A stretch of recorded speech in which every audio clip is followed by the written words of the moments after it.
শংকৰদেৱ শিশু বিদ্যা নিকেতন আমছৰ সদ্যঘোষিত হাইস্কুল শিক্ষান্ত পৰীক্ষাত শিক্ষাৰ্থীৰে উত্তীৰ্ণ হোৱা ছাত্ৰ ছাত্ৰীসকলক আজি বিদ্যালয় কৰ্তৃপক্ষৰ ফালৰ পৰা সম্বৰ্ধনা জনোৱা হয়। 17জন ছাত্ৰ ছাত্ৰীয়ে পৰীক্ষাত অৱতীৰ্ণ হৈ 100% উত্তীৰ্ণ হাৰে আমছৈ অঞ্চললৈ গৌৰৱ কঢ়িয়াই আনিছে। 17জন ছাত্ৰ ছাত্ৰীৰ ভিতৰত এজনে ডিষ্টিংশ্যন, 3জনে ষ্টাৰ মাৰ্ক, প্ৰথম বিভাগত 7জনে আৰু দ্বিতীয় বিভাগত 6জনে উত্তীৰ্ণ হয়। শংকৰদেৱ বিদ্যা নিকেতনৰ আজি 2024 চনৰ হাইস্কুল শিক্ষান্ত পৰীক্ষাৰ যি ফলাফল ঘোষণা কৰিলে, ইয়াত 100% ৰিজাল্ট আমাৰ এই শংকৰদেৱৰ বিদ্যা নিকেতনৰ পৰা আজি সুন্দৰভাৱে উত্তীৰ্ণ হৈছে।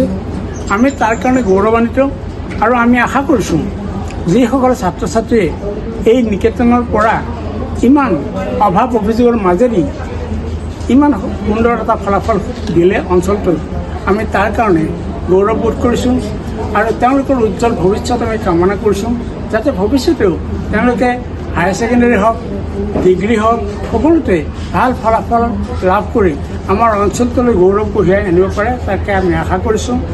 আমছৈ শংকৰদেৱ বিদ্যা নিকেতন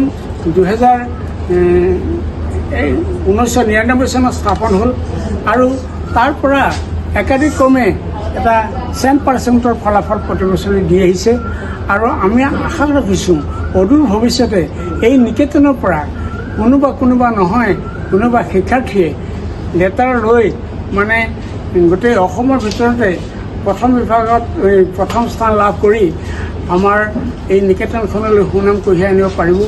ৰাইজৰ যি সহায় সহযোগ, আচাৰ্যসকলৰ যি কষ্ট, এই সকলোখিনিৰ দ্বাৰা আমি এই নিকেতনৰ সুফল লাভ কৰিবলৈ আমি সক্ষম হৈছোঁ। অদূৰ ভৱিষ্যতেও অঞ্চলৰ ৰাইজ, পৰিচালনা সমিতিৰ সকলো সদস্যই সহযোগ কৰি এই নিকেতনখনৰ আৰু উজ্জ্বল ভৱিষ্যত কামনা কৰক, আমি তাকে আশা কৰিছোঁ। সকলোকে পুনৰবাৰ ধন্যবাদ জনাই আমি এই সময়ত এই অনুষ্ঠানৰ পৰা আমি বিদায় দিছোঁ। নমস্কাৰ।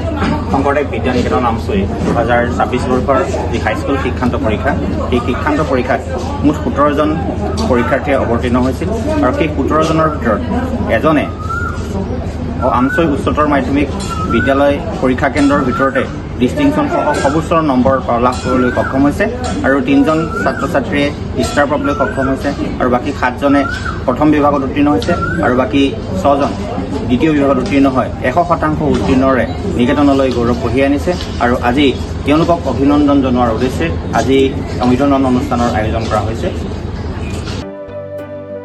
ৰহাৰ পৰা জিন্তু দাসৰ ৰিপৰ্ট, প্ৰাত টাইম ডিজিটেল। শদিয়াৰ পৰা ধুবুৰীলৈ, বৰাকৰ পৰা ব্ৰহ্মপুত্ৰলৈ সকলোৰে মাজত চিনাকি এটা নাম প্ৰাত টাইম। থলুৱা ভাষা, কৃষ্টি আৰু সত্য বাতৰিৰ আধাৰত প্ৰতিষ্ঠিত খবৰ প্ৰাত টাইমৰ প্ৰতিটো বা বাতৰি পুংখানুপুংখভাৱে চাবলৈ Facebook, YouTube, website, Twitter, Instagram আৰু ব্লগাৰ পেজত লাইক আৰু ফ'ল' কৰক। ধন্যবাদ।